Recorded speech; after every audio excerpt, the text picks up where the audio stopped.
नेता नगरी में विद्वानों की चर्चा के बाद अब प्रसंग है जवाबदेही का। ये वो सेक्शन होता है जिसमें हम रीडर्स के सवालों के, व्यूअर्स के सवालों के जवाब देने की कोशिश करते हैं।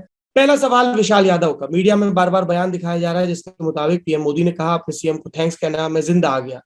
पहले तो ये साफ नहीं कि उन्होंने ऐसा कुछ कहा या नहीं, लेकिन अगर उन्होंने ऐसा कोई बयान दिया तो ये थोड़ा ज्यादा नहीं हो गया?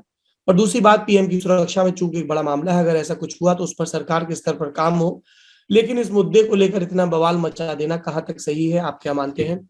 विशाल, सूत्रों के हवाले से कई बार जो चीजें कही जाती हैं वो असल में कही जाती हैं, लेकिन सीधे कोई उनको ऑनर्स नहीं लेना चाहता, इसलिए सूत्रों के हवाले से चलाई जाती हैं। चूंकि इस प्रसंग में प्रधानमंत्री ने मीडिया को बाइट नहीं दी थी, इसलिए कहा गया कि उन्होंने वहां पर मौजूद ऑफिशियल्स से कहा। वो ऑफिशियल्स अधिकृत नहीं है मीडिया को ये बताने के लिए, तो वो सूत्रों के हवाले से, ये एक सुविधे के लिए चीजें होती हैं। हम लोग कई बार नेताओं से मिलते हैं, नेता बहुत सारी चीज बताते हैं, फिर ये भी कह देते हैं नेता या अधिकारी कि यार हमारे नाम से मत चलाना, तो वो सूत्रों के हवाले से बात हो जाती है। कई बार खबरें पत्रकारों के जरिए प्लांट भी ऐसे ही की जाती है। ऐसा नहीं कि हमेशा सिर्फ सत्य ही बताया जाता है, चुनिंदा सत्य को लीक किया जाता है, पहली चीज। दूसरी चीज, प्रधानमंत्री की सुरक्षा बड़ा मसला है। हमने पूरे विस्तार से नेता नगरी में इस पर बात की।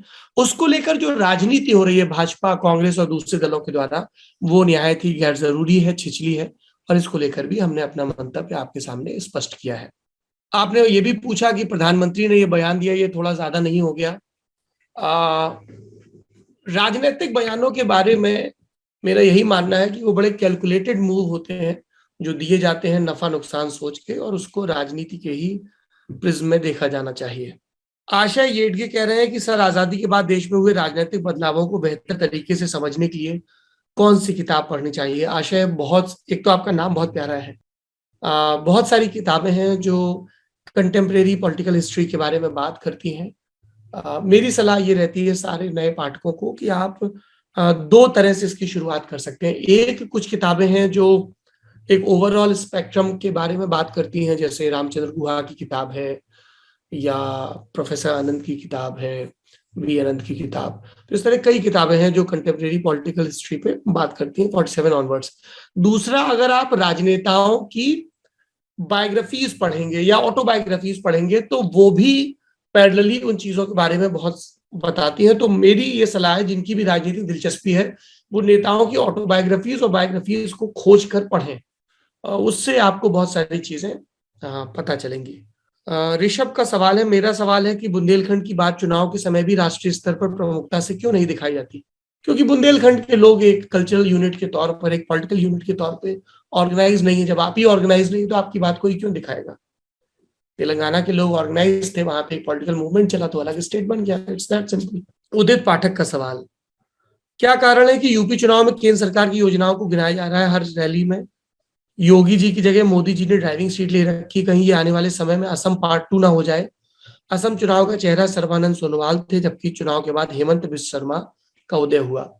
तुरंत आप गौर करेंगे कि असम के चुनाव में सीएम के तौर पे वो गए थे, लेकिन कोई भी इस तरह का अनाउंसमेंट नहीं हुआ था कि हम किसको चुनाव के बाद मुख्यमंत्री बनाएंगे। जबकि यूपी में बहुत क्लियरली ये कहा गया है कि हम योगी के चेहरे पर चुनाव लड़ेंगे। अमित शाह ने भी ऐलान किया और मोदी भी इस तरह का हिंट कर रहे हैं।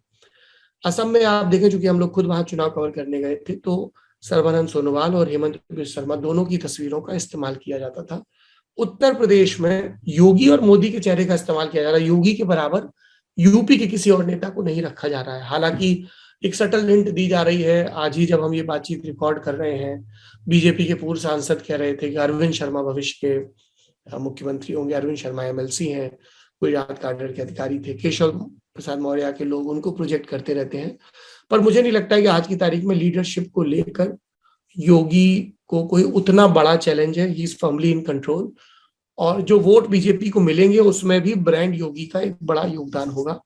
योगी मोदी को वो साथ में इसलिए ले रहे हैं क्योंकि यूपी उनके लिए बहुत क्रिटिकल है और उनको लगता है कि मोदी की भी बड़ी अपील है। सिर्फ योगी के भरोसे वो स्टेट को नहीं छोड़ सकते, इसलिए वो, आप देखिए, डबल इंजन की सरकार वाला आज ही पूरे पन्ने का इश्तिहार मुझे अखबारों में दिखा।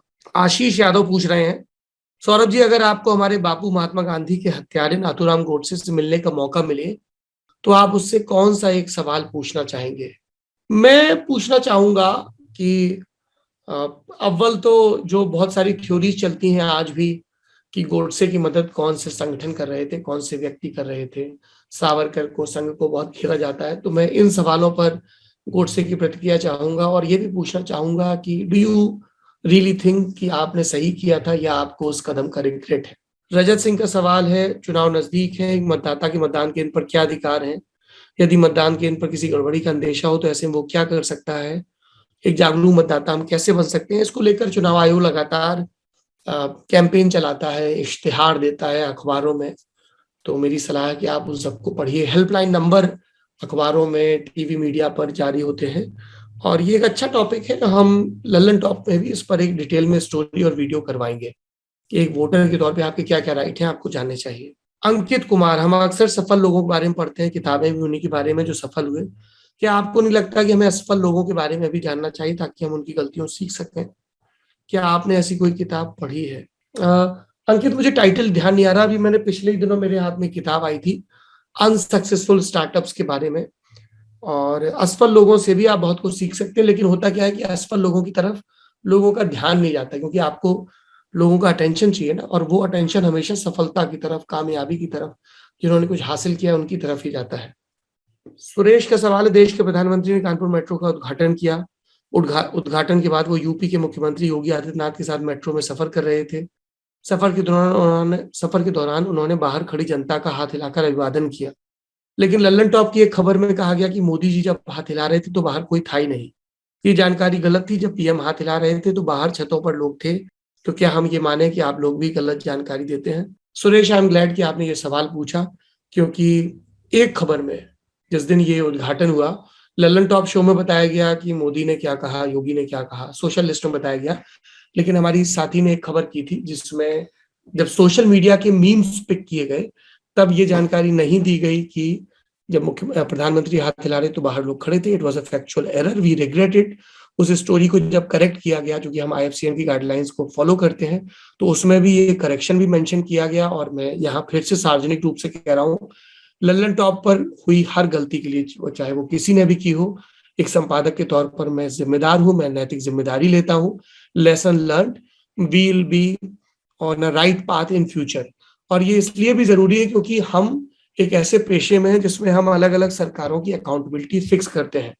ऐसे में हमारा हमेशा सही रहना बहुत जरूरी है, वरना पॉलिटिकल पार्टी को ये मौका मिल जाता है कि वो अपना मिथ्या प्रचार करे कि देखो देखो ये फलानी पार्टी के सपोर्ट में है, ढिकानी पार्टी के सपोर्ट में है। जबकि जो लल्लन टॉप का लगातार दर्शक है, जिसका कोई वेस्टेड इंटरेस्ट या एजेंडा नहीं, वो ये जानता है कि लल्लन टॉप एक पक्ष की तरफदारी करता है और वो जनता का पक्ष है।